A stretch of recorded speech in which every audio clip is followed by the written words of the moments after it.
지금 이번 국감 뭐 생각하세요? 국감의 기억, 뭐 어차피 기대도 안 했지만요. 국감에서 기억에 남는 것은 김건희 여사와 이재명 대표뿐이더라. 그러니까요. 도대체 국감의 정의가 뭔지를 잊어버린 사람들 같다. 그러니까요. 예. 국어 사전을 좀 한번 찾아봐. 네. 국감이 뭐 하는 저는 건지. 민주당 지지자들이 이게 호남의 전국화인데 네. 호남 분들이 그렇게 우리 앞에서 막 그냥 네, 정말 너무 가슴이 아파요 이런 얘기하면 그래 그까짓 거 복화 쏙 핀머리 뭘 중요해 그냥 5일장 하고 저 새끼 찍어주자 사실 이런 거잖아요. 근데 지금 딱 그 호남이 전염병처럼 그런 의식이 가스라이팅 전염병이 돼서 민주당 지지하시는 분들이 지금 딱 그래요. 국감에서 야 우리 금투세는 어떻게 되는 거야 라든지 야 이 전세 사기 피해는 어떻게 되는 거야 지금 금리는 어떻게 되는 거야 라든지 이런 얘기 그다음에 무인기가 왔다는데 안보는 어떻게 되는 거야 이런 거 얘기는 관심도 없고 오로지 그래서 명품백을 받았대 안 받았대 그 검사가 나왔대 안 나왔대 이러면서 사람들 가스라이팅 하고 있거든요 지금. 지금 이게 가스라이팅도 선이 넘은 게요. 예를 들어서 지금 법의 심판으로 넘어간 것들에 대해서는 법의 심판에 맡기면 돼요. 예를 그쵸. 들어서 그리고 이게 혐의가 있는데 이게 기소가 안 된 건들이 있다. 민주당에. 그쵸. 뭐 예를 들어 이런 것들은 국감장에서 밝혀보려는 시도를 해도 돼요. 근데 지금 우리나라가 논할 게 얼마나 많습니까? 예를 들어서 방통위가 맨날 지금 저러고 싸울 때입니까? 방통위에서는 지금 과학기술도 다루는 곳 아니에요. 맞아요. 그럼 지금 여기에 대한민국이 앞으로 나아가야 될 과학기술을 논하고 산업을 논해야 국민의 삶이 나아지죠. 그리고 방금 말씀하셨던 것처럼 경제를 논하고 금리를 논해야 삶이 나아지죠. 부동산 정책을 논해야 그쵸? 삶이 나아지죠. 그럼 국민 삶이 나아지는 주제는 정말 기가 막히게 비켜나가는 거예요. 그러니까요. 예. 기가 막히게 비켜나가고 정말 이렇게 싸움의 장으로 자극적인 주제들만 골라서 맞습니다. 증인들을 마치 여기에 신문하듯이 네. 그리고 정말 인격 모독하듯이 그래서 이런 것들로 재미를 주려는 사람들 같아요. 맞아요. 근데 지금 이것도 수준이 얼마나 낮은지 이게 국감법 저는 바뀌어야 된다고 봅니다. 이게 정말로 바뀌지 않으면 예를 들어서 여기에서 최소한 뭐 70%는 민생에 대한 거여야 된다거나 네. 그냥 아예 그냥 네. 할당을 해서 네. 우리나라 정치인들에게 이걸 자발적으로 기대하기는 글렀어요. 제가 보니까. 글렀어요.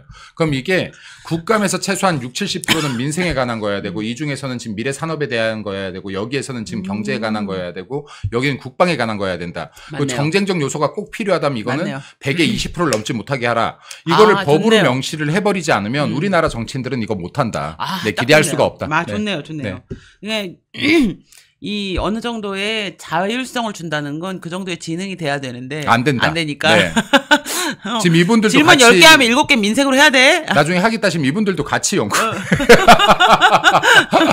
꼭 필요한 공부하시는 것 같습니다. 그러네요. 그래서 지금 이번에 또 민주당이 김영철 차장검사 동행명령장을 발부했어요. 근데 이분이 민주당 돈봉투 사건 검사더라고요.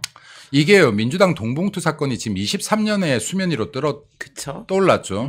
그 송영길이 지금 프랑스에서 넘어오면서 기자회견을 하면서 진땀 기자회견하고 막 땀 뻘뻘 흘리면서요. 그리고 내가 검찰에 빨리 출두시켜줘라. 왜 날 불러놓고 안 부르냐. 막 엇박 지르다가 정작 부르니까 묵비권 행사하고요. 여기서 무려 20명 정도 가까이 된 지금 민주당 의원들의 실명 목소리가 나왔다라고 하고요. 녹취해서. 지금 이렇게 진행되고 있는 건들 사실은요. 이 그 돈봉투 사건 하나만 가지고도요. 민주당이 대한민국의 민주주의를 해쳤고 금권 선거를 했고 당 내에서라고 하더라도 이거 지금 어마어마한 사건인데요. 이것도 지금 물고 뜯어야 되는 사건이다. 그렇죠. 예를 들어 제가 지금 이 돈봉투 사건만 해도 저만 해도 한 논평을 5번 이상 썼던 것 같아요. 근데 이게 우리들은 주제가 바뀌면 갑자기 이걸 멈추게 한다니까요. 떠들어야 돼요. 예를 들어서 계속 송영길이 설령 무슨 소나무당인가를 만들면서 나갔다라고 하더라도 떠들어야 돼요. 왜냐하면 거기에 연루됐던 사람들은 아직 민주당에 남아있어요. 그럼 여기에 민주당에서 이게 지금 다 유죄 판결이 나기 시작하면 이거 지금 민주당 국회의원들 배지 달고 있는 사람들은 이거 다 보궐선거다 이거. 재보궐선거 나오는 곳들이다. 이거 숫자 확인해 봐야겠지만은. 그러니까 이런 조사할 때 그리고 지금 검찰에서 이 연루자로 의혹이 있는 사람들, 국회의원들 조사받으러 오래니까 안 갔어요. 그러네요. 검사가 부르는 거는 지금 본인들은 가지도 않고 이 조사 검사를 국감장에 불러서 증인으로 불러서 너 나와 안 나와? 그럼 강제 동양학계. 너무 얼척이 없는 사건이에요. 지금 이게요. 민주당이 국회 권력으로 국민이 준 국회 권력으로 대한민국 사법부를 아예 지고 흔들려고 작정을 했다. 상권 분립을 무너뜨리려고 작정을 했다. 이거요. 지금 검사님들과 판사님들이요. 그렇죠. 자각하셔야 됩니다. 맞습니다. 자각하셔야 되고 맞습니다. 이거 민주당이 180 거대 야당으로 지금 대한민국 사법부를 그리고 대한민국 검찰을 그러네요. 지고 흔들려고 하고 있구나. 이걸 정말로 자각하시고 여기에 담당 검사뿐만이 아니라 다른 검사님들 물론 그러고 있겠지만 같이 분노하셔야 돼요. 맞습니다. 예. 맞습니다. 이거 같이 분노하시고 이게 지금 맞는지 그리고 이런 것들에 대해서 어떻게 대응할지를 다 같이 고민하셔야 된다. 네. 그래서 나쁜 놈들이에요, 진짜. 그러니까요. 그리고 지금 민주당이 증인 신청하는 건요. 하나 확실한 건 있습니다. 죄다 이재명 방탄용입니다. 그러니까요. 네, 이재명 방탄용을 부르고 있는 것이고 맞습니다. 여기에서 뭔가 사실을 밝히려는 게 아니에요. 일방적인 주장을 할 수 있는 장으로 만들려고 하는 겁니다. 그러니까요. 네, 일방적인 주장을 하는 장으로 만들고 있는 것이다. 마녀 재판 하려고 지금. 그럼요. 그런데 저는 인민재판. 네, 맞아요. 북한이 좋아. 맞아요. 네. 조금 있으면 이제 다 국회의원들 300명 이렇게 서놓고 증인 1명 놓고 그럼요. 죽창 들고 지금 나가게 생겼어요. 지금. 그러니까요. 대한민국이 지금 이제 무법천지예요. 무법천지. 그러니까요. 네. 근데 딱 말씀을 듣다가 좋은 구호가 떠올랐어요.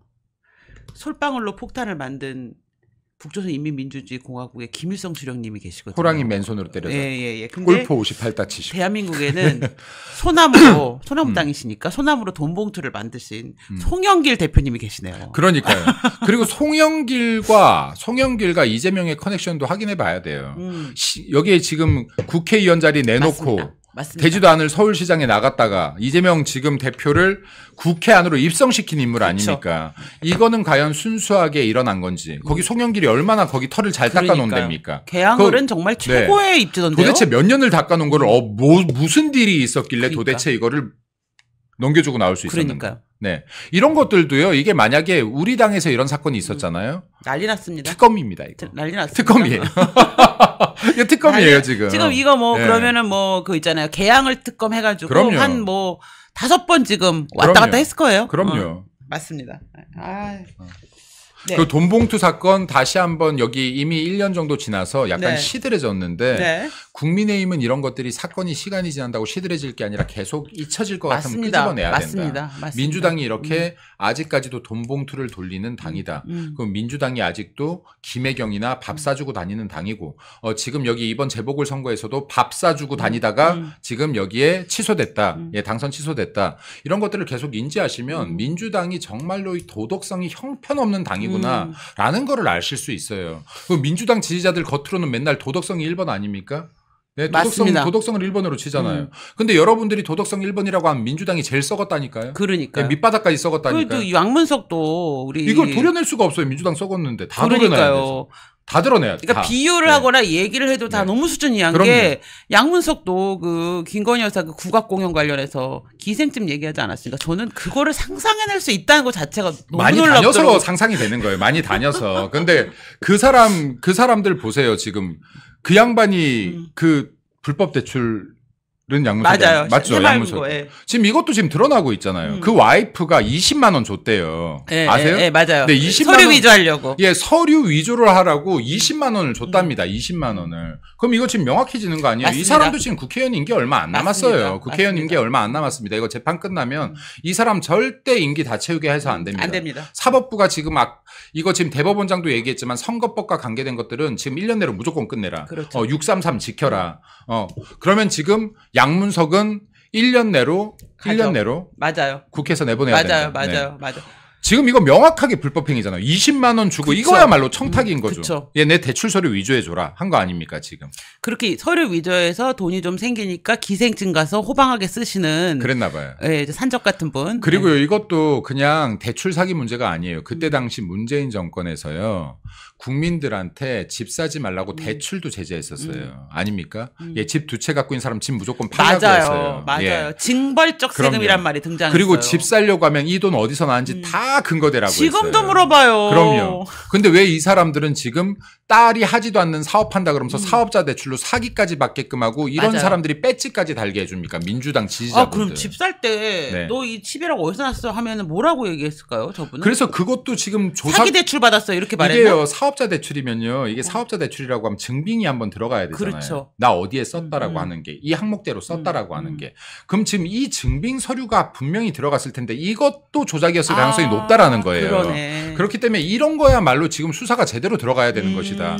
수사 제대로 들어가면 민주당 지금 배지 달고 있는 양반들 중에서 양심 갖다 팔고 온 사람들 정말 많다. 네. 맞습니다. 맞습니다. 우리 당에서 이게요, 작은 죄든 큰 죄든 안 짓고 살면 좋겠습니다만은 지금 민주당이 얘기하고 있는 우리 당의 뭐 의혹들 이런 거랑 지금 죄 크기가 비교가 안 되는 거예요. 작은 죄, 큰 죄 다 안 지으면 좋겠지만 노상방뇨하고 살인죄를 비교할 수 있겠습니까? 예를 들어. 예, 그렇지 않습니까? 근데 이 사람들이 지금 저지른 죄는 정말로 권력형 범죄들이에요. 이런 것들 잘 좀 민주당 지지자들께서 좀 봐야 되는데 참 이거 어떻게 보게 해야 될까요? 민주당 지지자들이 어떻게 해야 이걸 깨우칠까요? 네. 민주당 지지자들은 김건희 여사가 새벽 1시에 편의점 간 거에는 관심이 엄청 많은데 새벽 3시에 술 먹고 0.14으로 만취 운전하신 문단한테 관심이 없어요. 그러니까요. 자, 민주당 지지자들이 이게 이상한 거예요. 여사가 3시든 4시든 편의점을 가면 본인들한테 피해가 있습니까? 없습니다. 자, 근데 만취한 운전자가 0.14가 넘게 나오는 만취한 운전자가 운전을 하면 그 피해자가 여러분이나 여러분 가족, 여러분 친구가 될 가능성은 있습니까? 없습니까? 너무 있죠. 많습니다. 양문석 같은 자가 사기 대출을 받으면 피해받는 국민이 있습니까? 없습니까? 많습니다. 대출에 예산이 있는 거예요. 그럼 정상적으로 받아야 될 사업자 대출을 받을 분들이 1억씩 받을 분들이 무려 20번 못 받은 거 아닙니까? 그러니까요. 그럼 이거는 지금 국민 누군가가 피해를 보고 있는 사건들이에요. 그럼 민주당이 정말로 깨어나야 국민한테 피해를 주는 범죄가 뭔지를 알아야죠. 네. 편의점 왔다 갔다 하는 거에 관심 갖지 말고 민주당이 갖고 있는 지금 국민에게 나라에 패끼치고 있는 거에 좀 관심을 가져라. 네. 대한민국이 깨어나려면 민주당 지지자가 깨어나는 수밖에 없습니다. 맞습니다. 제발 그 깨시민이라고 말만 하지 마시고 깨어나야 돼요. 깨어나야 됩니다. 깨어나야 되는 시민인가요? 깨시민이? 깨어나야 되는 시민. 반드시 깨어나야 되는 시민. 네. 깨어날 수 있을까 시민? 깨어나면 좋겠다 시민일까요? 아니 어쩌다가 이렇게까지 가스라이팅을 당했나 몰라요. 이게 진짜 참 이해가 안 돼요. 그러니까요. 네. 야, 이재명 구하기가 참 해도 너무한다라는 생각이 들었습니다. 바로 친명계가요 토론회를 연대요. 그런데 보니까 뭐 사법정의 토론회래 뭐 그런 거 할 수 있어 국회에서. 이 더 여민이라는 뭐 정치 의원 모임인가 봅니다. 그런데 야 우리나라의 네로라 하는 뭐 유명하다는 좌파 쪽이겠지만 그 로스쿨 교수들이 있지 않습니까? 로스쿨 교수들을 죄다 총망라해서 토론회에 집합시켜 갖고 뭐 하는지 아십니까? 이틀에 걸쳐서 하루는 공직선거법상의 허위사실과 관련돼서 문제점을 얘기하고 하루는 위증교사와 관련돼서 혐의에 대한 범위에 대한 문제점을 얘기한대요. 하필이면 사법정의가 이번에 11월 15일과 25일 나올 이재명과 관련된 공직선거법의 허위사실 유포와 그 다음에 위증교사와 관련된 아예 대놓고 교수들 불러다 놓고 이재명의 앞으로 있을 선거는 잘못됐다. 자, 그러면은 이제 앞으로 그 민주당이 이 말대로라면 이제 이 민주당이 이제 뭘 할지 뻔하지 않습니까? 이제 그렇게 되면은 뭐냐면 앞으로 TV 나와서 거짓말 마음껏 하고 그다음에 이제 포퓰리즘으로 이제 여러분 제가 당선되면 여러분 집 한 채씩 다 드리겠습니다. 그리고 그뿐이 아닙니다. 여기까지만 끝이 아닙니다. 여러분 아이를 낳으면 평생 동안 교육을 책임지고 그 다음에 뿐만이 아닙니다. 그리고 아이 돌보미 서비스도 해가지고 아이 한 명당 한 명씩 돌보미 서비스를 실시하도록 하고요. 거기에 또 끝이 아닙니다. 뭐죠? 아이가 대학을 간다. 그러면 대학을 가면 등록금뿐만 아니라 월급까지도 지원하고 그리고 만약에 군대를 간다. 군대를 간다 그러면 1개월당 한 1억씩 국가가 보상해주는 원스톱 보상 시스템을 제가 난 유동규 본부장 무조건 찍을 거야. 그러면 하겠습니다. 네. 예. 네. 이제 뭐 이런 거 네네. 하더라도 네. 예, 이게 이제 뭐 아무 그거 없고 네. 그리고 난 다음에 자기가 전과가 있어도 네. 예, 저는 전과가 없습니다. 네. 해도 이제 상관이 없고 그렇죠. 그다음에 이제 내가 만약에 뭐 걸릴 것 같아. 그러면 다 위증을 시켜도 되고 네. 예, 위증 교사하고 네. 예, 이래도 된다. 이런 나라가 될 거다. 네. 예, 여러분 참 대한민국 살기 좋아지겠습니다. 그렇습니다. 자, 이제 하다 교수들까지 모아놓고 자신의 혐의에 대해서 토론을 하자. 그래서 이 혐의가 잘못됐다라고 이제 얘기하려고 하는데 또 한 가지가 이제 김민석입니다. 김민석이 원래 별명이 민세였잖아요. 네. 이게 그 철새. 네. 정몽준한테 가고 하는 철새였는데 네. 별명이 바뀌었다고 합니다. 딸랑이가 아니라 똘랑이. 네. 석이 돌이잖아요. 똘랑이. 네. 딸랑. 자, 왜 그렇게 바뀌었냐? 갑자기 페이스북에 예. 국민 배심 깨드리는 이재명 무죄 이유서라는 긴 제목의 글을 써갖고 예. 미국에서의 배심원 재판이었다면 이재명 재판이 배심원 재판이었다면 이건 무조건 무죄다. 라고 글을 올린 겁니다. 그랬더니 바로 그 글에 바로 어떻게 했느냐? 이재명 TV가 좋아요를 누른 겁니다. 고맙습니다. 하고요. 네. 자, 이 정도면 정말 수석 최고위원 뽑아줄만 하지 않겠습니까? 그럼요. 예. 민주당은 이래야 살아남아요. 아하. 그러니까 뭐냐면 코딱지 파주고 이재명. 네. 아니면은 요번에 그걸 보셨나 모르겠는데. 어떤 거요? 이재명 그때 수사한 거 있잖아요. 네네. 그걸 갖다가 이제 엎은 거. 네. 법카. 네네네. 그걸 갖다가 이제 그 법카 수사를 네. 어디서 했냐면은 경기 남부청에서 했어요. 네. 그 경기 남부청에서 했는데 그 수사 담당자가 네. 누구냐면은 이재명하고 대학 네. 선후배 사이고 음. 그리고 또 그 위에 청장은 뭐냐면 네. 이번에 공천 받았습니다. 민주당에서. 오, 경사났네. 예, 그 당시에. 네네. 예, 그 당시에 청장하던 사람은 민주당의 공천을 받고 그다음에 그 수사 관련된 부장은 뭐냐면 이재명하고 네네. 예, 같이 중앙대 예, 법대 음흠. 예, 출신입니다. 네. 그래서 그렇군요. 지금 네. 이제 그런 것들이 나오고 있어요. 네. 그래가지고 이재명한테는 공천을 누가 받나? 예, 누가 받나? 네. 이재명 변호를 해주는 사람 음흠. 해주거나 네. 아니면은 이재명한테 그런 사법기관이 있을 때 네. 은덕을 베풀거나 네. 아니면은 이재명의 죄를 덮어주거나 네. 아니면은 이제 그런 네.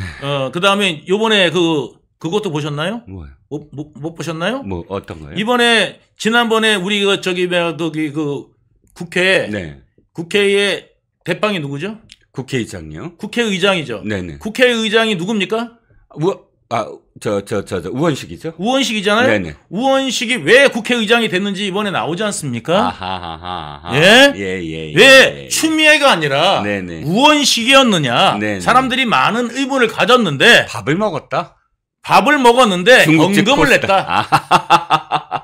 네, 우원식 부인이 현금을 냈다고 주장했다가 국회의장 마누라가 최초로 네네. 위증 혐의로 네네. 지금 고소당할 처지에 네네. 놓여 있는 거 아닙니까? 그렇죠. 이거 진짜 우리나라 헌정사상 네네. 국회의장 부인이 네. 이걸 갖다가 위증을 하고 네네. 이런 좀 혐의를 받는 네. 이런 사안이 대한민국 역사에 있었습니까? 어느 나라의 역사에 있었습니까? 그렇죠. 전 세계에도 이건 드물 겁니다. 예. 아프리카 같은 국가도 네. 예, 국회의장 마누라가 위증하지는 않았을 겁니다. 그렇죠. 그리고 이런 걸 해야 또 국회의장을 시켜주고 그렇죠. 예, 선출해준다. 그러니까 그때 밥을 먹었을 때는 국회의장이 아니었습니다. 의원 부인이었죠. 그런데 이제 위증을 한 건 의장 부인이잖아요. 네. 그러니까 그때 밥 먹은 거 이해한다고 칩시다. 밥 먹을 수 있어요. 네. 하지만 네. 의장 부인이 지금 증인석에 가서 법정에서 네. 위증을 한다? 예. 이건 있을 수 없는 일이죠. 맞습니다. 네네. 그러니까 이제 그거를 갖다가 현금 냈다 그랬는데 그 판사님이 네. 대단한 분이에요. 그렇습니다. 그 판사님이 네네. 검사가 못하는 걸 다 해. 그렇죠. 검사 창피한 줄 알아야 돼. 그러니까 검사 창피한 줄 알아야 돼요. 예. 검사가 못해가지고 수사를 못해가지고 이런 거를 네네. 판사가 다 집어내요. 예. 판사가 다 집어내가지고 예. 심리를 연장해. 원래는 판결을 해야 되는데 네네. 판결 보류. 변론 재개. 예. 그래가지고 이제 판결을 보류하고 네네. 그다음에 이제 변론을 제기한다. 네네. 해가지고 뭐냐면 기일을 더 잡아. 네. 그래가지고 이제 판결 보류했잖아요. 네네. 그래서 기일을 더 잡아요. 네. 그래가지고 이 기일을 잡아가지고 뭐를 내느냐? 판사가 궁금한 거를 네. 다 직권조사 시켰어요. 네. 다 직권조사 시켰어요. 그래가지고 이제 뭐냐면 거기 그때 이제 이 사람 그 김혜경이 네. 변명한 내용들 있잖아요. 네네. 예를 들어서 내가 그때 나중에 나와서 현금을 줬습니다. 네. 내소연한테. 네네. 그리고 포카로 결제하지 않았습니다. 네. 그래가지고 현금을 제가 줬습니다. 네. 이렇게 됐단 말이죠. 그렇습니다. 그러면 그때 현금 내는 내용이라든지 네. 아니면 십시일반 했다고 그랬잖아요. 네네네. 십시일반 하면은 사람들이 돈을 따로따로 냈을 거 아니에요? 그렇죠. 그거를 다 조사했는데 아무것도 안 나와요. 아하. 그렇죠. 네. 현금이면 포스기가 다 기록을 했잖아요. 다 기록했는데 안 나온단 말이죠. 네. 그랬더니 민주당이 뭐라고 변명을 했냐면 뭐라고 했냐면 현금한 거를 누락시켰다. 현금 준 거를. 그렇죠. 그러면 탈루를 한 거고. 그러면은 그 식당 주인은 네. 탈루, 세금 포탈, 네. 탈루를 했다는 거 아닙니까? 그렇죠. 예, 그렇기 때문에 그거로 그 식당 조사해야 됩니다. 네네, 그렇죠. 그러면 그 세무조사해야 돼요. 예, 세무조사해야 됩니다. 네네. 그래서 그 식당에서 실질로 이 돈을 갖다 현금으로 줬는데 이거를 갖다가 저기 안 찍었다. 이거 있었으면은 그거 당연히 조사받아야겠죠. 그 사장님 빨리 나와가지고 그 한방 제대로 놔주십시오. 그렇습니다. 네. 아니 의장 부인이면 현금을 낼 때 이것이 어떻게 기록되는지도 봐야 되잖아요. 네. 그런데 만약에 탈루하는 것처럼 보인다 그러면 그거는 의장 부인이 절대로 용납하면 안 되는 거죠. 안 되죠. 예, 자기가 현금 냈다면서요. 네네. 그럼 더 조사해달라고 자기들이 얘기되는 거 아닙니까? 그렇습니다. 예, 그래서 이제 이런 인간들이 지금 우리나라 국회의장 부인이고, 네. 예, 민주당 대표고, 네. 예, 마누라들이 모여가지고, 네. 예, 그런 짓을 했고, 네. 법인카드로 네.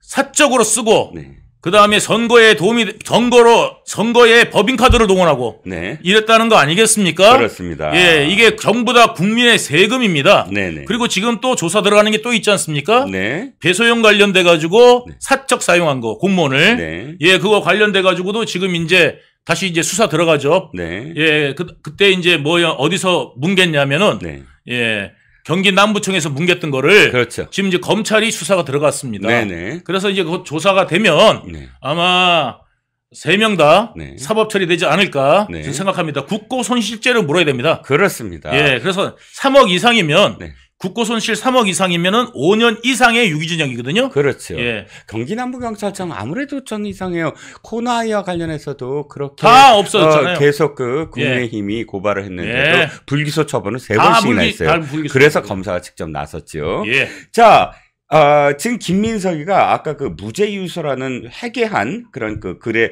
제목의 글을 속에서 또 이렇게 얘기합니다. 이번에 이재명에게 유죄 판결이 나온다면 국제적 망신이자 국가적 손해가 될 거라. 아니, 이재명이 유죄가 나오면 왜 국제적 망신인가요? 그 국제적 망신은 이재명이가 떨었죠. 뭐냐면 세계 원자력 기구 네네. 그게 IAEA 네. IAEA. IAEA. 예, 죄송합니다. 아닙니다. IAEA의 사무총장이 와서 네네. 예, 그 후쿠시마 네. 처리수는 네. 아무런 해가 없다. 네네. 라고 이야기를 하니까 네네. 민주당이 주장하고 그 괴담 펴뜨리는데 방해가 되잖아요. 네네.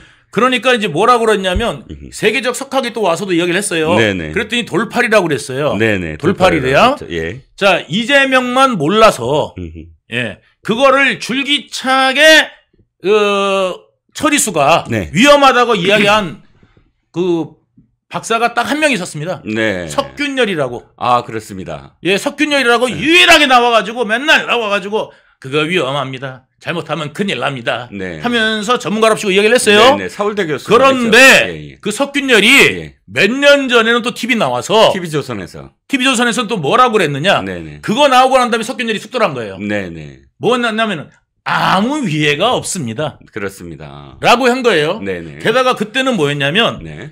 처리수도 아니라 그냥 무단 방류된 거거든요. 그렇죠. 왜냐하면 사고 난 거를 수습을 못 하고 있으니까 콸콸콸콸 나오는 거죠. 콸콸콸 나왔단 말이에요. 네네. 그런데도 불구하고 아유 괜찮다. 석균열이라고 되게. 예. 서균열. 예, 석씨들 죄송합니다. 예. 서균열이 그때는 괜찮다 그랬다가 이거는 처리수인데도 위험합니다 이랬단 말이에요. 그리고 자기가 해양학자가 아니잖아요. 그렇죠. 자기는 원자력이지. 그렇죠. 그런데 이거를 갖다가 해양하는 사람이 그거 돌아오려면 한 10년 걸려요. 이러니까 석균열이 뭐냐면 석 달이면 옵니다. 그러니까 뭐 7달이면 온다 그랬나? 왜 심해 해류는 다릅니다. 이러면서 사람들한테 괴담을 퍼뜨려가지고 어민들 작살 낸 게 석균열이에요. 예, 그리고 민주당입니다.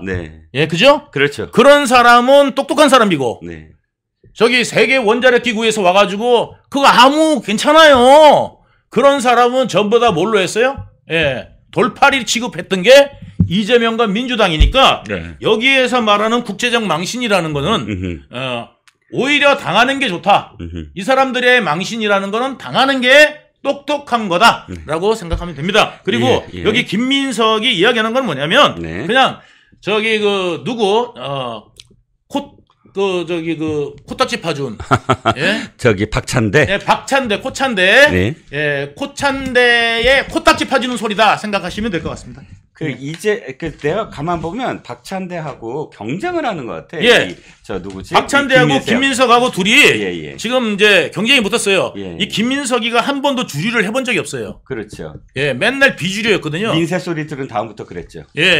그래서 이 비주류에 쭉 있다가 어떻게든지 이 주류에 한번 껴보려고 지금 발버둥을 치는데 정말 눈물겹습니다. 그렇죠.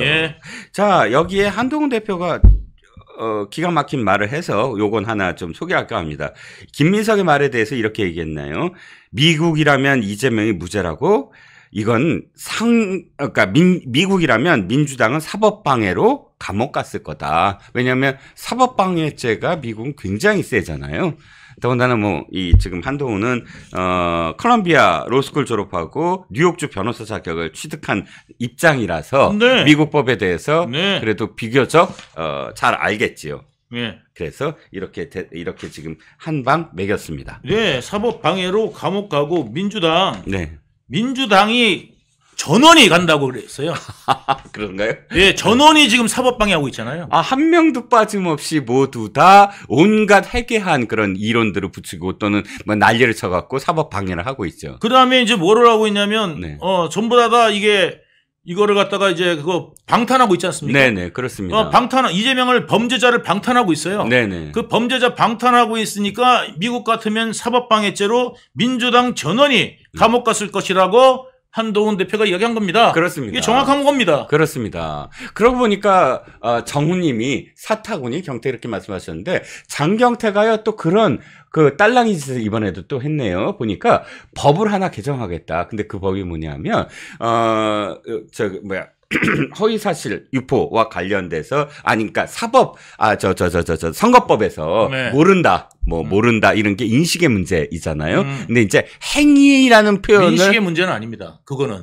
그러니까 지금 김문긴 모른다는 인식의 문제가 아니고 인식의 문제가 아니고 그러니까 인식을 갖다가 내가 친하다 안 하다 이거에 대한 그거의 인식의 문제지만 판단의 문제인 거죠. 내가 아냐 모르냐. 예를 들어서 유동규하고 친합니까?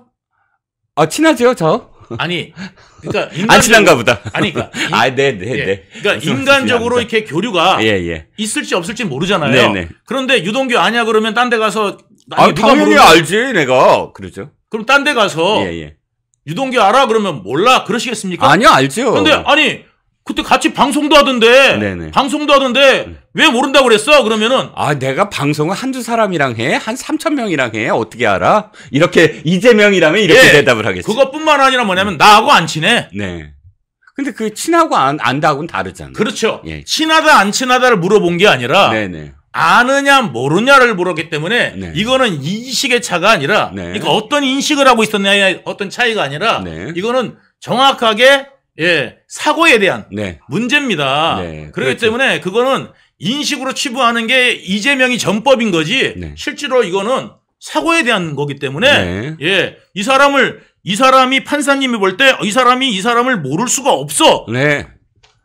같이 이렇게 있었는데 왜 몰라? 그러니까 이렇게 같이 방송했는데 예전에 김문기랑 같이 토론회 했는데 이거는 나오는 거거든요. 그렇죠. 그렇기 때문에 이게 뉴스가 나온다. 그렇죠. 예. 그런데 이제 장경태 얘기를 잠깐만 더 소개를 예. 하면 여기에 이제 행위라는 말을 뺨으로써 이재명을 자유스럽게 만들어 주려고 하는데 저는 이게 소급된다는 게 이해가 안 가는데 어쨌든 이번에 법을 바꾸면서 선거법과 관련돼서 이 부분을 손을 보면은 소급 적용해서 이재명이 선고가 나오더라도 이 법에 의해서 무죄 판결을 받게 만들겠다. 와, 장경태 대단하죠. 이재명 이제 3자 뇌물죄 걸리면요. 네네. 3자 뇌물죄도 이제 없어질 것 같아요. 자, 3자 뇌물죄도 없어지고 그다음에 이재명 뇌물죄로 가잖아요. 네네. 뇌물죄로 가면 뇌물죄가 없어져. 그리고 난 다음에 이재명 구들방에서 이제 뭐 하면 시체가 한 명 나와. 네네. 시신이 나왔어. 네. 그래서 이재명이 이제 살인죄를 네. 이제 이게 묻게 됐어. 네. 그럼 우리나라 살인죄가 없어져. 아하. 예. 모든 그런 법이 다 없어지는군요. 예. 그래서 그것도 소급 적용돼서 네. 예, 좀 있으면 유영철도 나올 것 같아요. 아, 그렇군요. 예, 유영철도 풀려날 수 있습니다. 유영철. 네. 이재명이 좀 안쓰럽다는 생각도 드네요. 그렇죠. 이재명이 진짜 하다 정말 많은 것들을 하고 있나 봐요. 자, 이재명이 최근에 들어서 몇 번 이렇게 내 생각대로 안 된다라고 고함을 지른 게 한 번 있습니다. 네. 몇 번 있는데 하나가 뭐냐면 지난번에 영광 내려가서 저 현장 최고위를 할 때 기자들 다 물리고 하는데 기자들 목소리에 기자들 귀에 밖에서 들렸고 들었어요. 그러니까 다 하자마자 이제 좀 아니 제대로 못하는 거야 뭐 이런 영광에서 지금 11월 15일이 며칠 남았는데 이런 그렇죠. 거죠. 내가 말이야 재판단이라고 신경 못 쓰잖아. 그럼 너희들이 잘해야 할 거냐 뭐 이런 그런 이렇게 제가 드리는 말씀은 사실 정확하게 그렇게 들렸다기보다는 고성이 나왔으니까 이재명의 목소리가 높았으니까 그럴 거 아니냐라고 기자들이 지금 추측을 하는데 이번에도 마찬가지입니다. 뭘 얘기했느냐? 의원들 한번 잡고 지지자들 또 한번 길들이기 가시는 그렇지. 거군요. 당원들 한번 뭐 불을 지릅니다. 뭐냐면 아니 이게 불이 예상보다 너무 야게 그러니까 당원들의 화력이 예전과 못해요. 뭐 이렇게 얘기를 했다고 합니다. 그러니까 이제 부랴 이 황자가 그 말 하면 어떻게 돼요? 말 한마디에 그렇죠. 완전 막 3만 명이 막 그냥 그렇죠. 단계별로 너 왜 못해? 너 왜 못해? 너 왜 못해? 뭐 이렇게 쫙 내려오잖아. 그래서 나온 게 바로 온라인으로 홍위병. 홍위병 조직화에 들어갔다. 홍위병 조직화에 다시 들어갔다. 옛날에 손가락 혁명군이 있었잖아요. 2012년도에 문재인 후보와 맞다이로 붙을 때 이제 그 당시에 댓글 부대가 문바와 그 다음에 손가락 혁명군 SNS 부대 서로 싸우고 손가락 혁명군이 기억나요? 2012년도에 그때. 뭐죠? 저 체육관에서 졌잖아요. 졌는데 손가락 혁명군들이 울면서 이건 받아들일 수 없다. 부정적이야. 난리 났었죠. 난리 났었죠. 이제 누구지? 이재명이 그 당시에 딱 나타나서 우린 복수할 때가 있어. 복수하죠. 복수하고 있잖아요. 복수하고 있잖아요. 어찌됐든 간에 그래서 온라인 홍위병을 만들겠다. 그래갖고 뭐 손가락 혁명군 시즌2를 부활시키겠다. 근데 이 기사에서 저는 뭐 홍보하려고 생각하는 게 아니라 첫 번째로 알 수 있죠. 화력이 죽어들고 있다. 그러네요. 그러니까 화를 냈겠군요. 실제로 이건 지시를 했단 거예요. 그러네요. 잘하고 있으면 이렇게 할 리가 없죠. 개딸들이 이긴 있는데 지금은 굉장히 개딸들이 예전처럼 이렇게 결집을 안 하고 또 그러네요. 이 분산돼 있는 거야. 왜냐하면 이 손가락 혁명군은 왜 힘이 있었느냐? 마이너였거든. 그렇죠. 이재명이란 캐릭터가 마이너였거든. 원래 그런 것들은 혁명은 변방에서 일어나잖아요. 그렇지. 근데 지금 이 중앙분해로 와버렸네. 그렇지. 마이너를 어떻게 메이저로 만들겠다? 와, 나 한번 해볼게. 그러네요. 저 진짜 성남시장밖에 안 되는 사람이 말이야 못생겨갖고 몸은 5등신인데 하겠다 하잖아. 한번 해보자. 이렇게 뛰어드니까 독해지고. 그러네요. 그리고 단합도 잘 되고. 그리고 파워 있게 막 온라인에서 활동을 하고 특히나 이재명이 온라인에서 그때는 정말 뭐 시장인데도 불구하고 하루 종일 온라인만 했어요. 그렇죠. 집에서 마누라랑 옆에 앉아가지고 주거니 받거니 모르는 사람처럼 좋아요 누르고 내가 스캐너 눌러 막 이러고 얼마나 즐거웠을까. 어찌됐든 간에 그렇게 한 사람에게 손가락 혁명군이 있는데 지금은 그러네요. 메이저가 됐잖아. 아 그러네. 메이저가 됐잖아. 그리고 이게 마이너리티의 어떤 그런 특성을 버려야 되잖아. 그렇죠. 당 대표로서도 그렇고. 그러니까 이게 그때처럼 안 되는 거야. 되네. 안 되는 거야. 그러네요. 그러면 이건 누구의 문제야? 이재명의 문제야. 마이너에서 메이저로 왔다면 메이저의 어떤 맞는 자기의 그 캐릭터를 가져가야 되고 거기에 신화를 만들어야 되고 서사를 만들어야 되고 거기에 따라서 또 온라인의 어떤 어떤 시스템을 같이 운영하는 방식도 좀 바꿔야 툴을 가야 되는데 자기는 메이저가 됐어. 그래갖고 막 뭐 천천히 얘기하고 막 22대 총선 끝나자마자 천천히 얘기하면서 부드러운 남자 이렇게 보이다가 그러면 사실 사이다가 없잖아. 그러네요. 이런 이중적인데 또 개딸들도 이제 너무 자기가 대통령이냐 하는 게 뭐가 나쁘냐면 이거야. 도전하고 막 뭐 하고 이게 아니야. 그냥 짜르야. 권력이 있어 이 사람은. 그러네. 아, 그러네요. 그러니까 지 맘대로 다 하는 것 같아. 최민희, 정청래 이런 애들이 앞에서 다 알아서 칼춤을 쳐주니까 자기는 그냥 앉아서 똑바로 해 이것만 하면 되는데 그렇지. 사람들이 사랑하는 이재명은 망나니 칼춤을 추는 그 사람인 거죠. 그렇지. 정청래처럼 망나니가 되고 그래갖고 이재명 신천지 잡으러 가자. 이런 걸 좋아하는데 그렇지. 앞에 이제 다 있어 친이부다가 이재명 이렇게 해서 앉아가지고 잘하고 계십니까? 야야 저 김민석 이리 와 나랑 밥이나 한번 먹자. 이런 것만 하고 있으니까. 그러니까 이 화력이라는 게 붙는 게 재미가 없잖아. 그러네. 재미가 없죠. 그런 게 노출이 됐다는 거예요. 이게. 그러니까 아무래도 이게 떨어지겠네요. 시스템의 어떤 지금 그 불균형성, 그러네. 대단히 지금 불안정성 이게 이번에 노출이 됐다. 그런데 더 웃긴 건 뭐냐면 이게 지금 이재명이 만든 게 아니라 왜 똑바로 못해서 쭉쭉쭉쭉 해갖고 이재명을 만족시키기 위해서 만든 거잖아요. 이 손가락 혁명군 2가. 아이고 우리 저 대표님 손가락 혁명군 2를 만듭시다 하고 그러면서 이재명의 마음에 쏙 드는 캐치프레이즈를 만든 거야. 그게 뭘까요? 내가 민주당이고 내가 이재명이다. 정말. 머리 막.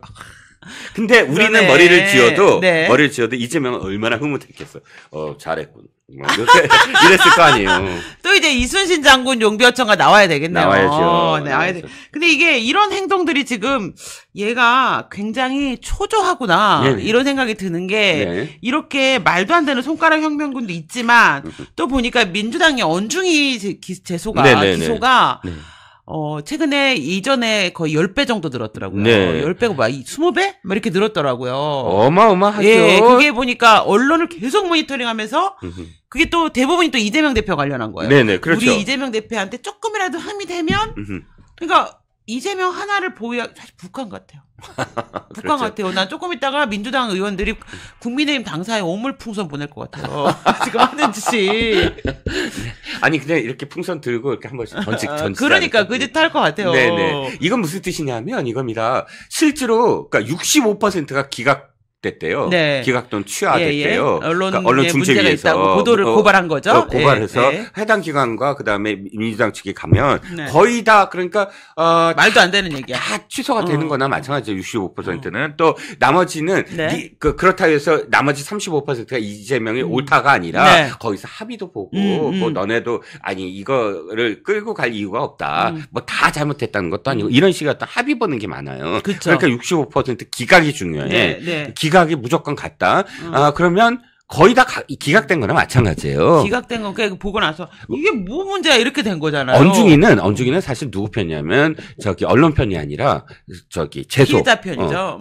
제소하는 편이에요. 맞아요. 신청인 편이에요. 그렇기 때문에 신청인의 지금 입장에서 사실은 언론기관이 오면 좀 추궁도 해주고 대신 그러면서 신청인한테 설득을 좀 하거든요. 요 정도 수준에서 그냥 반론 보도해서 이렇게 해라 이런 식으로 유도하는 건데. 민경호 대표님도 비대위 때 보도 있잖아요. 그거 언중이 넣어갖고 이겼어요. 그러셨구나. 저는 늘 불려가는 입장이라 불려가는 입장이었기 때문에. 자 그런데 문제는 이겁니다. 이 기사가 뭘 뜻하느냐? 65%나 기각이 되면 안 해야 되잖아. 근데 왜 계속 65%나 해? 저 기관들을 지금 맞아. 이거 하는 거야. 다 돌이 잡는 거야. 왜냐면 가면 부장이고 국장이고 거기 가서 지금 가야 돼요. 반나절을 지금 버리잖아요. 맞아요. 이긴들 뭘 하냐고. 일도 못 하고 지겹잖아. 그러면 어떻게 돼? 야, 이거 쓰지 마. 나 불편해. 나 힘들어. 이런 좀 쓰자야. 야, 이제는 좀 빼. 막 이렇게 되겠죠. 이게 목적이라는 거예요. 이게 목적. 그러니까 이게 목적인 게 뭐야? 빌드업이야. 자, 아까 손가락 혁명군과 이 동시에 이 얘기의 두 가지가 뭐냐면 앞으로 있을 11월 15일과 10월 25일에 선거가 있습니다. 이 선거 사실 끝나는 거거든. 그치. 근데 이게 아무것도 아니다라는 걸 뒤덮어야 돼. 손가락 혁명군으로부터 뒤덮고 그다음에 언론기관은 입을 막아버리고 불리한 기사 계속 쓰면 완전히 계속 귀찮게 할 거야. 그러니까 재판 기사를 쓰더라도 이후에 이게 뭐 구속까지 갈 수 있다. 이런 얘기 쓰면 너는 가만 안 둬. 이런 거잖아요. 네, 그렇죠. 이거 별거 아니야. 이렇게 해줘야 되는 거잖아요. 그렇지, 언론들이 지금. 그렇지. 자, 근데 이게 나는 솔직히 얘기하면 축구나 야구에서 비디오 판독 같은 거로 해야 된다고 봐. 그러네요. 저 기관을 괴롭히려면 비디오 판독은 2번이에요. 예를 들어서 야구면 2번이라고 쳐봐요. 2번이에요. 그런데 하나가 그러니까 배구로 할게요. 배구에 한 세트에 2번이라고 치면 하나가 기각됐다. 이건 아니야. 이의 신청했는 비디오 봤더니 아니야. 그러면 기회가 없어져요. 두 번째, 이것도 만약에 기각됐다면 기회가 없어져. 더 못 써. 좋네요. 근데 하나가 인용이 됐다. 이게 맞아. 그럼 살아있어, 이게. 권한이. 이런 비디오 판독이 그런 게 있거든요. 그러네요. 자, 이것도 기각된 만큼 그다음에 제한해야 돼. 이렇게 60%가 기각이 됐으면은 이제 더 이상 그리고 사실 언중이가 정치권이 아니고 그렇죠. 불쌍한 서민들을 중심 위해서 만들어진 건데 이 민주당이 이렇게 많이 제소를 하면은 네네. 그냥 정말 이렇게 일상적인 생활 속에서 자기의 어떤 권위를 침해당한 국민들은 어디를 갑니까? 그럼요. 이거 그러네요. 이거 몇 번 해갖고 안 되면은 이제 더 이상 니네 건 안 받아줘. 이렇게 그러니까 해야 되겠네요. 횟수 제한. 그러네요. 횟수를 제한할 때 예를 들어서 무작정 제한하는 게 한 5번 주는데 이게 인용되면 살아있어. 한 번이. 근데 기각되면 없어지는 거예요. 그러네요. 이런 식으로. 그러네요. 비디오 판독처럼. 좋네요. 나 갑자기 머리가 좋아진 것 같아. 이거 너무 좋네요. 지금 생각났어. 근데 이게 별거 아닌데 그 헌재가 6명을 가지고 심의를 할 수 있게 해줬잖아요. 네네. 민주당이 지금 헌법재판관 추천할 것 같아요. 협조할 것 같아요. 당연히 이제 해야죠. 그러니까 뭐냐면 그게 정당을 탄압하는 것도 아니고 의회 권력이 사법 권력이나 행정 권력의 마비까지 가져오게 하는 건 안 된다라고 하는 딱 신호를 보내니까 달라지잖아요. 언중이도 그렇게 해야 돼요. 그렇습니다. 이렇게 하는 건 언론에 대한 또 다른 권력의 탄압이다. 그렇죠. 이렇게 선언을 해줘야 될 것 같아요. 그러니까 진짜 피해를 입은 사람들이 피해를 입을 수가 있어요. 그러니까요. 그렇죠. 그러니까요. 예. 자, 진유천이라는 사람을 아세요? 예? 진유천은 저는 몰라요. 모르는 분이구나. 모르는데 이제 뭐냐면 옛날에 뭐 하는 사람이냐면은 성남 FC에 성남 FC에서 버스 운전했던 사람인데 그 이재명한테 발탁돼가지고 나중에 이제 뭐냐면 경기도에 그 교통공사인가? 거기에 사무처장으로 비슷한 어떤 공사가 하나 있더라고요. 유관기관의 사무처장 굉장히 높은 자리예요. 8,800만 원이래요, 연봉이. 예. 굉장히 높은 자리를 한 거예요. 그러니까 버스 운전하던 사람이 졸지에 공기업에 상임이사가 된 거예요. 그런데 이분이 지금 10월 11일 날 강원도에서 발을 헛디뎌서 익사했다. 이런 지금 보도가 중앙일보에 나왔네요. 그런데 보니까 이 사람이 옛날에 성남FC에서도 홍보 쪽 일을 맡았나? 뭐 이렇게 표현이 되면서 해경군 김 씨와도 교유가 있었다. 그러니까 교유가 어떤 뜻이냐면 실제로 그런 SNS 상에서 계속 주고받고 했던 어떤 사이고 특히나 주목을 받았던 게 이낙연과 관련돼서 이낙연과 경선을 치를 때 이 SNS 팀장 역할을 하면서 완전히 총공격을 주도했다. 이런데 갑작스럽게 죽음을 맞이해서 혹시나 이것도 7번째 의문의 죽음이냐 이런 얘기가 돌고 있습니다. 그러니까 갑자기 그게 근데 이제 뭐냐면 이게 사인이 그러니까 익사예요. 익사인데 거기 가 보면 해변이에요. 알고 계신 그러니까 상소를 알고 계신구나. 거기가 동호 해변이에요. 그렇구나. 거기가 이제 뭐냐면 그 뉴스에 났어요. 그게 이제 뭐냐면 이제 거기 그때 기자가 저한테 취재도 전화도 오고 해가지고 했는데 예. 그래서 이제 나중에 이제 제가 거기서 직접 취재를 좀 해라. 예. 그랬더니 취재를 하셨더라고요. 그렇군요. 그래가지고 이제 거기 그 소방당국 있죠. 네네. 소방당국에서 이제 출동을 했어요. 네. 구조대가. 네네. 이제 출동해가지고 사람을 이제 건졌더니 네. 이미 이제 심정지 상태였고. 네네. 그래가지고 이제 익사로 됐는데 네. 그게 해변인데 네네. 바다로 들어갈 일이 뭐가 있냐고요. 그렇죠. 그러니까 낚시도구가 거기서 연평에서 발견됐긴 했는데 낚시하러 갔다 이런 식으로 낚시하러 추정만 하는 건데 네네. 이 사람이 혼자 간 건지 같이 간 건지 이거를 아무도 모르잖아요. 그렇죠. 예? 그렇죠. 그리고 하필이면은 네네. 동호 해변이야. 네. 왜 동호가 왜요? 이재명 아들 이름이 동호예요. 네. 그럴까봐. 네. 혹시나 그렇게 연관이 될까. 이재명 아들 이름이 동호거든요. 네. 그렇죠. 그러니까 이재명 아들 있잖아요. 도박하고. 네네. 암마실수소에 갔다는 혐의가. 예. 그 다음에 여자한테 네. 먹는 거로 표현하고. 네네네. 예. 그 다음에 거기다가 젓가락으로 뭐 한다고. 네네네. 예. 그랬더니 애잖아요. 네네. 그러니까 아주 그냥 싸가지가 바가진 네네. 놈이고 저는 못배워 처먹은 놈이고 네네. 내가 저 동호한테도 오늘 낮에 내가 호통을 쳤어요. 네네. 저희 방송에서 네네. 제가 뭐라고 그랬냐면 네. 본디 배운 거 없는 네네. 애비를 만났어도 네네.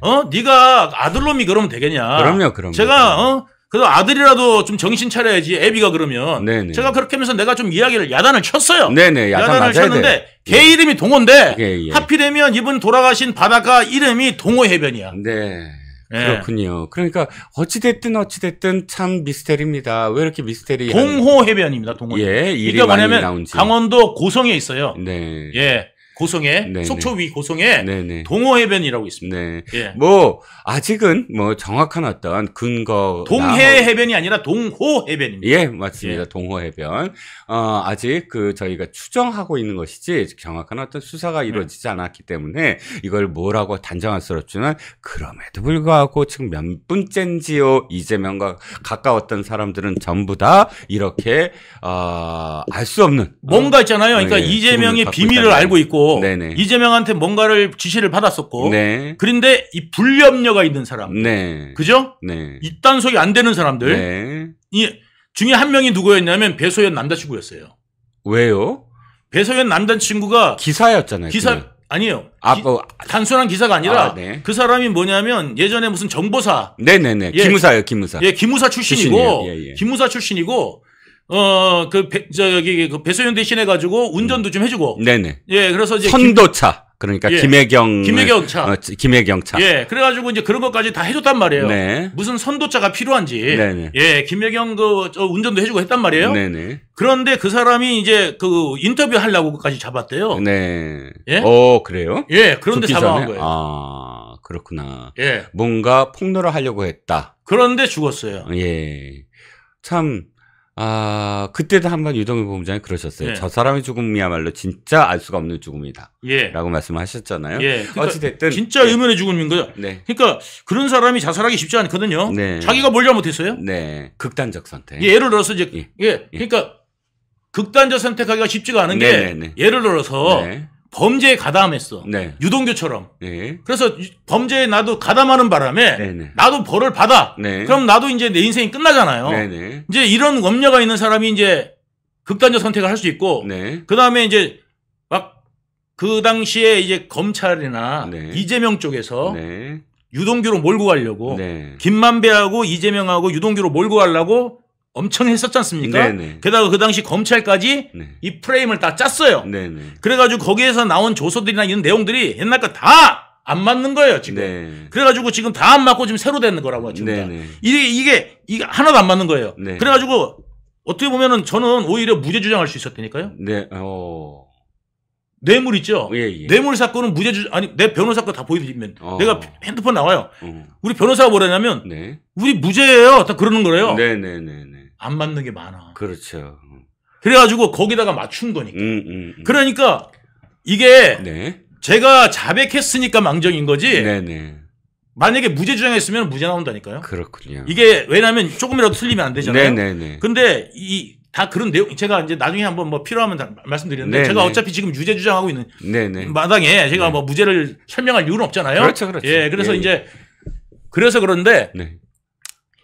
지금 이 그 애초에 첫 번째 사건에서 유동규로 몰고 가자. 네네. 그때 나왔을 때 그 김문기 처장이 네네. 엄청난 압박을 받은 거예요. 네. 집으로 뭐냐면 그 전 사장 있잖아요. 네. 전 사장 네. 은수 밑에 들어온 사장이 네네네. 뭐를 보낸 줄 아세요? 뭘 보내셨어요? 이 사람은 형사 사건에도 그게 안 됐잖아요. 네네. 회사에 손해를 끼쳤으니까 428억 물어내라고. 김문기 처장한테 내용 증명을 보내요. 네, 그렇군요. 회사에서 사장이 그거를 자기한테 직원이 그걸 받았으니 네. 얼마나 압박감을 느꼈겠어요. 그렇군요.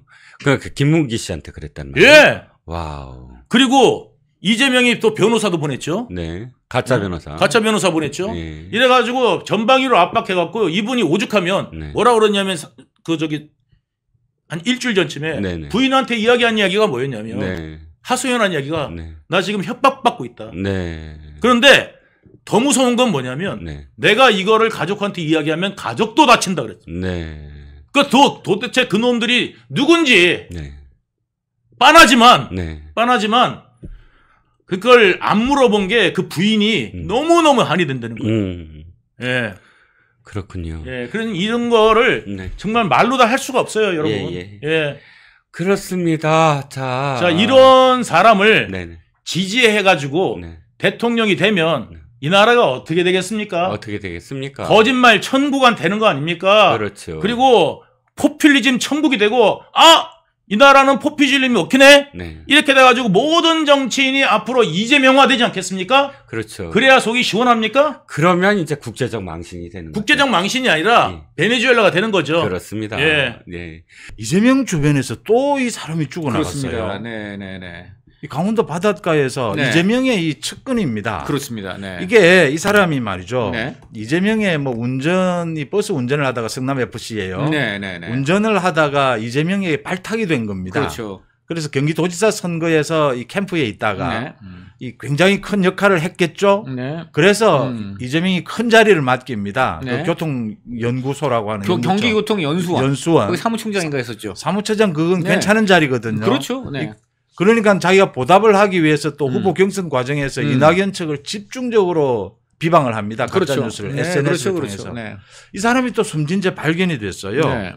지난 10일 낚시하다가 그 뭐 그물 토막을 던졌다 이러는데 지난 10일 이 사람의 사망 부분이 SNS에 돌았는데 네. 그 중간에 확인하는 과정이 좀 늦었습니다. 일부 네. 좀 이야기가 나오다가 이제 확인이 됐는데 네. 7명째다라는 이야기죠. 이게 지금 스스로 목숨을 끊은 사람부터 시작해서. 그러니까요. 네, 오늘 그래서 김기현 전 우리 국민의힘 대표, 지금도 울산 의원으로 있는데 예. 이분이 오늘 페이스북에서 이제 결국 입을 이렇게 연 거죠. 대권 야욕 때문에 뭐 그래서 그런지는 모르지만 정말 이게 죽어나가는 주변 측근들 이분들 피해자 아니냐 이런 얘기를 하면서 정말 살이 떨린다. 이재명 대표에 연루된 인물들이 연이어 죽어나간다. 네. 대장동 의혹으로 조사를 받던 성남도시개발공사 고 유한기 전 본부장, 또 고 김문기 개발 1처장, 변호사비 대납 의혹으로 고발했던 시민단체 대표 출신 고 이모 씨, 또 부인 김혜경 씨의 법카 유용 의혹으로 조사받던 배모 씨 지인 고 B 씨, 이분 기무사 군인이죠. 네. 성남 FC 의혹으로 조사를 받던 지금 전 이 대표 비서실장 고 전모 씨 등 이런 사람들이 의문의 그런 비극적인 그런 최후를 맞았는데 7번째로 또 이분이 이렇게 납득되기 어려운 그런 어떤 지금 최후를 맞으신 걸로 보입니다. 네, 이렇게 이게 제가 가볍게 말씀을 좀 드리는 게 있지 않냐 싶은데요. 이재명 주변에 있었던 사람 중에서 지금 네. 살아있는 사람이 신기해 보일 정도예요. 아, 그럽니까?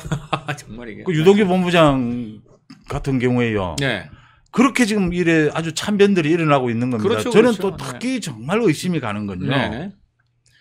그 배소현이 동그남입니다. 네, 배소현 동거남. 네. 그 배소현의 재산이 지금 100억 가까이 있다라는 그렇죠. 것 아닙니까? 네. 배소현이 24살에 대학을 졸업해서 이재명 변호사 사무실에 네. 취직을 했어요. 네. 그 이후에 이재명과 계속 한 식구처럼 생활을 합니다. 네. 그러면서 재산이 100억이 돼요. 그렇죠. 그다음 거기에 이제 남자가 뭐 좀 바뀌죠. 그 네. 동그남 부분에 와서 이 동그남이 경찰이 이재명의 법인카드 수사를 할 때 말이죠. 그렇죠. 경찰 수사를 받고 난 다음에 언론 인터뷰를 약속해 놓은 상황이었어요. 그렇죠. 그렇죠. 그런데 자기 그 명의로 되어 있던 그 건물에서 네. 스스로 목숨을 끊습니다. 그러니까요. 네. 그래서 그때도 이게 무슨 일이냐 도대체. 그렇죠. 그렇죠. 네. 이런 일들이 나오게 되는 거고. 이분은 그 과거에 이재명 그 성남시장 시절에 이재명 시장 주재 회의에도 참석을 했고요. 또 성남 통합 방위 협의회. 그러니까 성남의 이제 군 기관들이겠죠. 예. 관련 기관.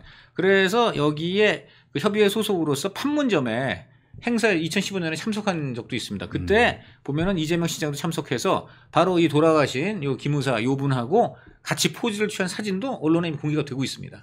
그러니까 지금 이런 마당인데 이재명 지사는 나랑 관계가 없다. 나랑 관계가 없는 사람이 그래서 이걸 이렇게 표현을 해요. 나와 아무 관계도 없는 사람이 검경의 강압 수사를 견디지 못하고 돌아가셨다. 이게 이재명하고 무슨 상관이 있냐?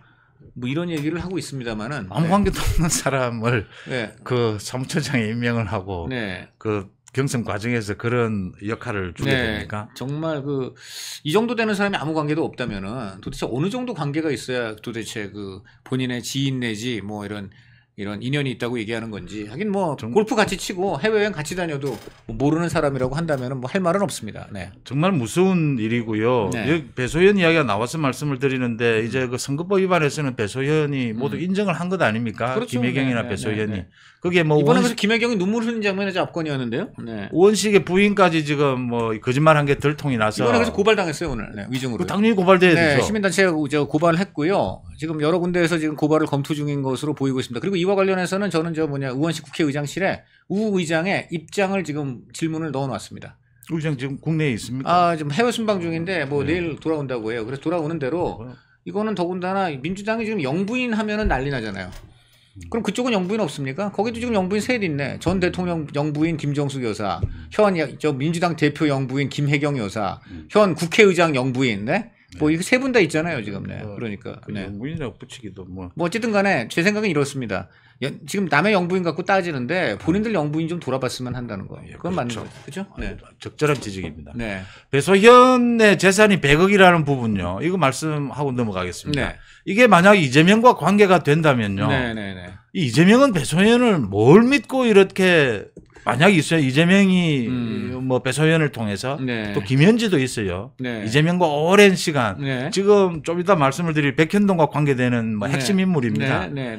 이런 사람들과 이재명은 도대체 어떤 관계길래 그렇죠? 이런 검정적인 문제 이런 걸로 얽힐까? 네, 그렇죠. 그 법인카드를 사용한 걸 보면요. 배소연과 이재명 부부는 거의 경제 공동체예요. 그냥 쓰는 걸 보면요. 경제 그 김혜경 여사하고 공동체가 아니고 배소연이랑 그러니까 김혜경과는 공동체가 아닙니까? 김혜경은 그 이재명 부부는 공동체겠죠. 그렇죠, 공동체죠. 근데 공동체가 둘이나 형성이 되어 있네. 배소연도 그런 것 같고. 공동체를 형성한 여인이 최소한 둘이네 그러면. 왜냐하면요, 현금 쓰고 서로가 지금 어느 걸 법인카드를 쓰고 어느 걸 법인카드도 여러 개거든요.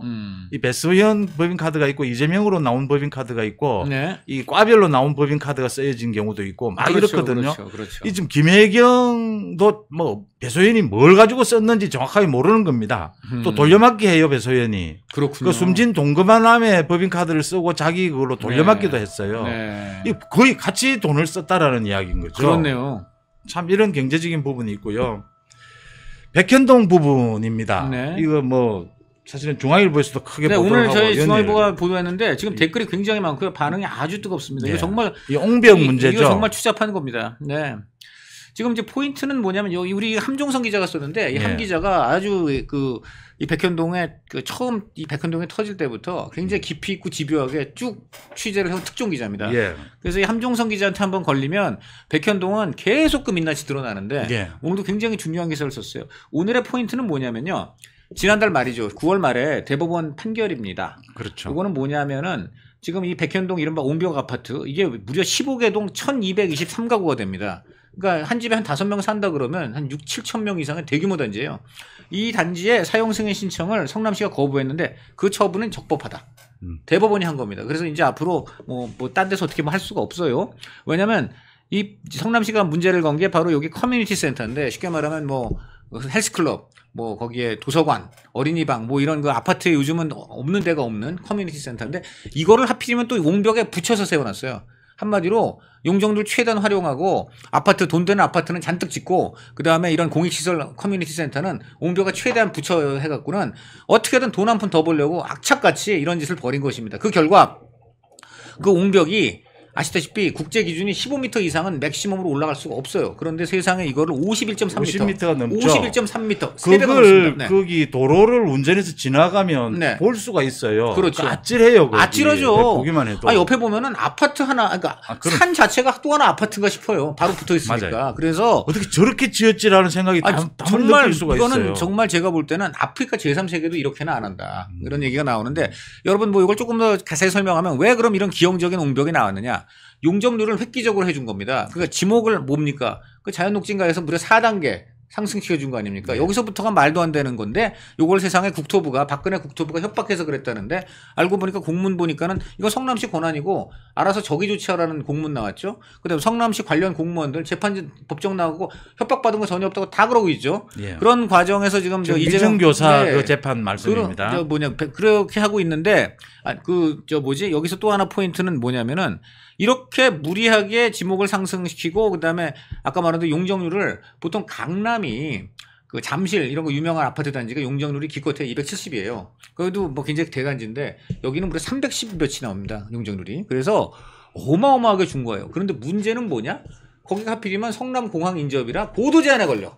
그래서 용적률을 활용을 못해. 용적률은 높은데 높이는 못 지어. 그러니까 개꼼수를 쓴 게 세상에 지하를 30m를 파들어갑니다. 그러지 않아도 옹벽인데 더 파들어간 거죠. 파들어가니까 옹벽이 그렇게 된 측면도 있는 거예요. 그러니까 30m를 파들어가니까 이 옹벽 그 옹벽을 그렇게 기형적으로 세우지 않으면 50m 이상이 되는 거고. 그렇게 되는 문제가. 그러니까 30m를 안 파들어갔으면 또 그렇게까지 안 되는데 이게 인간의 탐욕이 끝이 없는 거예요. 이게 무시무시한 범죄입니다. 이거는요. 이 결과 어떻게 됐습니까? 이 아파트가 비쌀 거 아니에요. 이 아파트 지금 사가지고 거기 살고 계신 분들이요. 이 대지권을 행사 못 해요, 지금. 건축 승인이 안 나와서. 내가 쉽게 말하면 돈 주고 샀는데 이 땅이 내 땅이 아니라는 거예요, 아직. 이 땅이 지금 당신 소유권인지 확인해 드릴 수 없다는 거예요. 이런 날벼락이 어디 있습니까? 그리고 바로 앞에 눈 뜨면 나를 맞이하는 게 태양이 아니고 옹벽의 검은 그림자인데다가 이게 언제 무너질지 모른다. 이런 거 아니겠습니까? 그게 주민들은 죽음이에요. 이걸 누가 지금 이런 일을 만들어냈습니까? 네. 그걸 지금 대법원에서 이 승인을 해주지 않는 것이 옳다라고 한 것은요, 그만큼 위험하다라는 것을 대부분이 인정을 한 것이고요. 네. 지금 이 건이 이 백현동 비리와 관련된 이재명의 재판, 선거법 위반과 관련된 이재명의 백현동 그 거짓말 다 연관이 되어 있는 것입니다. 네. 이 지금 재산권 행사를 못하는 것이거든요. 그러니까요. 네. 또 언제 무너질지 모르는 불안한 상황이거든요. 이 왜 이런 일이 벌어졌느냐? 이재명이 그 김인섭이라는 로비스트를 통해서요. 특혜에다 특혜를 준 것이거든요. 그럼요. 그래서 이런 일이 벌어진 겁니다. 돈 많이 벌게 해주려고요. 원래는 그게 전혀 허가가 안 났는데. 그럼요. 네? 그게 결국 김인섭이라는 이재명 시장이 인섭이 형 그랬다는 거 아니에요. 그러니까 이 사람한테 결국 정바울이라는 이 부동산 디벨로퍼가 접근해서 결국 김인섭한테 돈을 주고 로비를 하니까 김인섭은 다시 성남시에다가 뭘 했는지 모르지만 결국 거기서 지금 보면 성남시에서 전혀 이해할 수 없는 엄청난 한마디로 남산이 갑자기 에베레스트가 되는 이러한 그 급의 그 지목 상승과 형질 변경과 또 이런 그 아까 말한 대로 용적률 이런 특혜 조치가 나온 것이고요. 이 과정에서 보면 당시 정진상 이분의 또 아주 그냥 그 활약이 두드러지다는 거 아닙니까? 정진상이 다 한 거죠. 이재명 여기 보면은 자, 이게 서울중앙지검 반부패수사 3부가 요 문제와 관련해서 이재명 대표를 불구속 기소하면서 법원에 제출한 공소장에 나오는 얘기입니다. 정진상 전 민주당 대표실 정무조정실장이 2016년 10월 중순 당시 성남시 도시주택국장 김모 씨한테 전화를 해서 옹벽 건축 계획안을 문제 삼지 말고 빨리 사업을 진행시켜라 라는 지시를 했다는 것이죠. 네. 이거는 뭐 검찰 공소장에 나오는 얘기입니다. 검찰이 나름 확실한 증거를 잡아서 이렇게 한 것으로 보이고 이런 이재명의 특혜에 의해서 그 정바울 시행업자는요 3천억이 넘는 이익을 챙깁니다. 그렇죠. 그 김인섭이 현재 드러나 있는 것만은요. 그렇죠. 70억을 받았고요. 그럼요. 수많은 혜택을 받았습니다. 그 돈이 과연 김인섭에게서 끝났겠느냐? 그거 지금 재판이 진행되고 있는데요. 그럼요. 이 부분과 관련돼서 수사를 하고 있는 것이 지금 백현동 이 수사입니다. 재판입니다. 그럼요. 수사도 계속되어야 하고요. 그럼요. 백현동 저 주민들 저기 살고 계시는 분들요. 이재명 정말 이 고소를 해야 합니다. 그렇죠. 그리고 피해보상 청구를 해야 돼요. 그럼요. 이재명 때문에 이게 지금 재산권도 행사 못하고 불안한 상황에 살고 있는 것 아닙니까? 그럼요.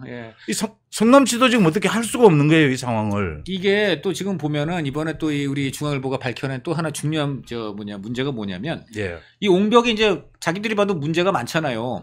그리고 지금 옹벽이 이렇게 50m나 높이 세워지니까 이 옹벽에 가해지는 그 압력이 토압이라 그러는데 이게 엄청날 거 아닙니까? 이게 15m 이상은 안 되는 옹벽을 50m나 쌓았기 때문에 그 압력은 3배 이상 커진다고 봐야 되는. 그러니까 언제 이게 무너질지 몰라요. 그러니까 자기들도 겁이 나니까 이거를 막으려고 4,818개의 연구 앵커 한마디로 이렇게 닭같이 해가지고 거기다가 지지대 같은 거죠. 이렇게 여러분 벽 무너질 때 왜 이렇게 쇠몽둥이 같은 거 이렇게 지지해 놓잖아요.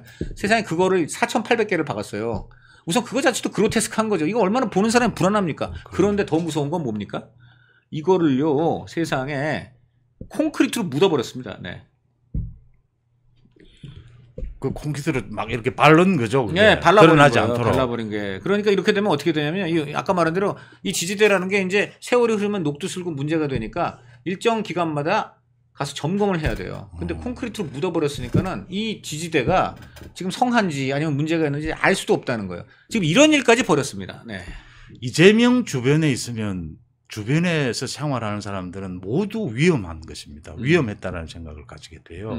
그 지금 주변에 이재명 주변에 지금 구속되거나 재판받고 있는 사람도 지금 30명에 가깝거든요. 그렇죠. 그 말씀드린 대로 이 아주 극단적인 선택을 하거나 참담한 일을 겪은 사람도 7명이다라고 하는 것이고요.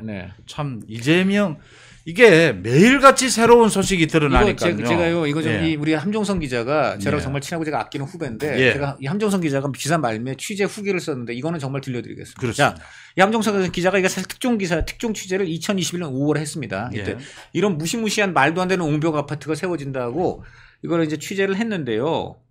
그때 바로 요 옹벽 아파트 시행사 회장이 요 기자를 찾아왔습니다. 뭐라 그런지 아세요? 이 회장이 말이죠. 함 기자님, 이 문제 덮어주시면요 평생 은혜를 갚겠습니다. 한마디로 기사 이번에 안 써주시면 제가 우리 함 기자님 평생 은혜를 갚겠습니다. 그랬습니다. 우리 함 기자 뭐라 그런지 아세요? 저 덮는 거 싫어해서요. 이불도 안 덮고 자요. 정말 멋지죠. 아주. 나 정말 우리 함 기자 자랑스러운 후배입니다. 자랑스럽고요. 기자 생활을 하면서 저런 부탁을 들어본 적이 간혹 있죠. 저도 좀 있죠. 진짜 뭐 이번만 봐주면 뭐 별별 읍소가 많아요. 뭐 선생님은 그냥 가볍게 쓰시지만 저는 돌 맞아 죽습니다. 그럼 맞아 죽을 짓을 왜 했어요? 이게 맞는 거죠? 저 그 답변 중에서 아주 마음에 드는 답변입니다. 이불도 안 덮고 잔다. 저 덮는 거 싫어해서 이불도 안 덮고 자요. 나 정말 눈물 나도록 우리 후배 자랑스럽고요. 그다음 또 하나 지금 이렇게 옹벽에 문제가 있으니까 당연히 지금 옹벽을 점검할 회사가 필요하겠죠. 지금 전문가들 가서 점검해야 되고 뭔가 보강해야 되잖아요. 아무도 안 한대요. 왜냐면 이거 가서 점검하면은 답은 뻔해요. 이 아파트 전부 다 부시고 지어야 된다는 답밖에 안 나오니까 어느 지금 그 점검하는 관련 회사도 안 나선다는 거예요. 이것도 무시무시한 얘기입니다. 이게 바로 우리 이재명 성남시에서 일어난 백현동 게이트입니다. 이거는요 이 두 가지만 봐도요 우리 시청자 여러분 그 회장이라는 자가 젊은 아들뻘 아마 조카나 아들뻘을 기자할 겁니다. 와가지고요 무릎 꿇고 이번 기사 한 번만 나가지 않게 해주세요. 평생을 제가 책임져. 우선 이 말 자체를 했을 때 기자는 쓸 수밖에 없어요. 이건 써달라는 얘기예요. 제가 정말 잘못한 거 아는데 라는 얘기밖에 안 되기 때문에 정상적인 마인드의 기자는 이건 정말 써야 되겠구나. 이분이 최종 확인 사살 해주시는구나. 그리고 우리 함정선 기자는 확인 사살 제대로 했습니다. 정말 다시 한번 박수 보냅니다. 진짜 박수를 칩니다. 그 참 그 기자도 그렇고 경찰도 그렇고 검찰도 그렇고요. 이 들어오는 그 압력이 어마어마하거든요. 때때로 그걸 이겨내는 것도 참 쉬운 일은 아닙니다. 이게 근데요 정말 일반적인 최소한의 상식만 있는 기자라면 이거 안 쓸 수가 없어요. 이걸 말이죠. 그 회장이 제 생각에는 아마 그랬을 거예요. 진짜 만약에 정신 나간 기자였다면 아마 일단 몇 천만 원 아마 안길 것이고요. 그 다음에 이제 평생 무슨 회사를 보장하는 별별 얘기 했을 텐데요. 근데 상식적으로 생각해 보십시오. 그거 얼마 받는 거 모르겠는데 지금 이게 안 알려지면 7,000명, 8,000명에 달하는 우리 시민들이 생돈 날리고 평생 고통 속에서 안전은 또 그리고 애들 죽고 이런 일이 다 벌어지는 겁니다. 우리 기자들이 딴 건 몰라도 그거에 양심 팔 수는 없죠.